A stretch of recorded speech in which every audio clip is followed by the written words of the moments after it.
Hailey Baldwin. What are you doing? Come on, we're doing a lie detector test. Oh, what? We're gonna get you hooked up. Arms up. Okay. Right, we're ready. Have you ever created a fake Instagram to look at what your ex-boyfriend is doing? You know the answer to this. Yes. True. Picture this. You're 22, newly married, and suddenly the entire internet decides you're the spawn of Regina George and Voldemort. That's Hailey Bieber's life. Memes, hate comments, YouTube essays with thumbnails in flames. All for stealing Justin Bieber. But what if behind the slick Instagram photos and diamond rings, there was something much darker brewing?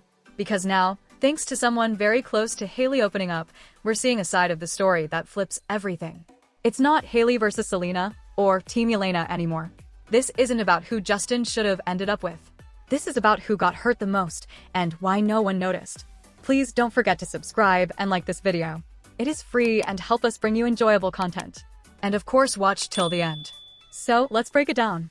Grab a drink, get comfy, and maybe keep your jaw ready to drop because what you're about to read might just change how you see the entire Bieber saga. They were the Instagram version of royalty. Matching outfits, tropical vacations, sweet interviews where they giggled about being each other's safe space. But here's the million-like question. Was any of it real? According to Hailey's bestie, someone who's been in the inner circle from day one, the smiles were often for the camera. Behind the scenes? Justin was allegedly moody, distant, and used his past trauma as an excuse to treat Hailey poorly. Yep, that's where this tea starts bubbling. Trauma is real. Pain is real. But using it as a shield to avoid accountability? That's something else entirely. Hailey reportedly spent countless nights calming him down, talking him through spirals, and feeling like a therapist instead of a wife. Sound familiar? Ever been in a relationship where you're more of a caretaker than a partner? And the kicker? Nobody knew. Because Hailey? She stayed quiet, composed, grateful to be loved. She played the role everyone expected, even if it came at a cost. But what was that cost, really? Justin has always been open about his struggles, addiction, depression, being overworked and underparented. We've seen the documentaries, the interviews, the social media posts where he talks about healing and growth. But here's where things get messy. According to sources close to Hailey, those public confessions sometimes served another purpose behind closed doors, to silence criticism. Whenever Hailey tried to express her own feelings, the response was allegedly some version of, "You don't understand what I've been through." Which, yikes. Using vulnerability as a weapon is one of the sneakiest forms of manipulation out there.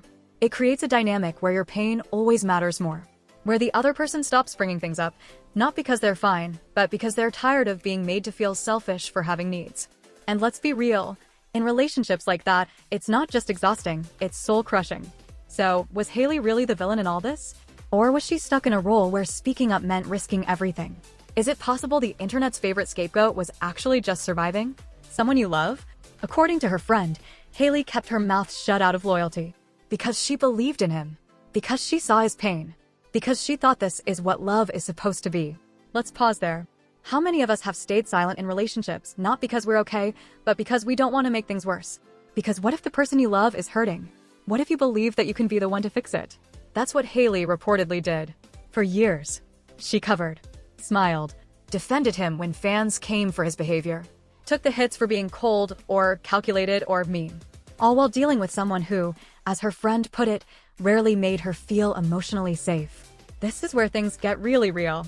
Because this isn't just about Hailey or Justin anymore, it's about how we glamorize emotional labor in women. How we praise them for being the strong one, the ride or die, the one who never gives up on him. But what happens when that ride or die love leaves you empty?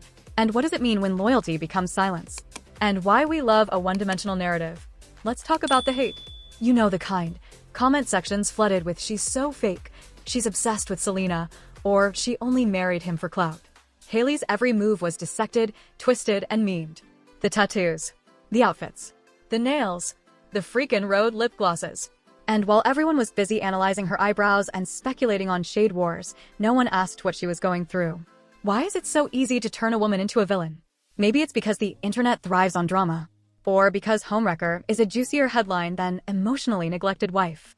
Or maybe, just maybe, we're all a little too comfortable reducing women into categories: angel, devil, saint, witch. But here's the truth. Humans are messy, complicated, flawed, And what if Hailey's story was never about being the villain or the saint, but about surviving something we all ignored? What if we all got it wrong? A culture that confuses pain with permission. Justin's trauma is real. That's not up for debate. From being thrust into fame at 13 to dealing with intense public scrutiny, the guy has been through a lot. But here's the trap. We've created a culture where "I'm healing" can sometimes be used to excuse everything. We stand sad boys. We love a redemption arc. We forgive quickly when vulnerability is packaged just right. But what happens to the person standing quietly in the background, holding all that pain together? According to Hailey's friend, that person was her.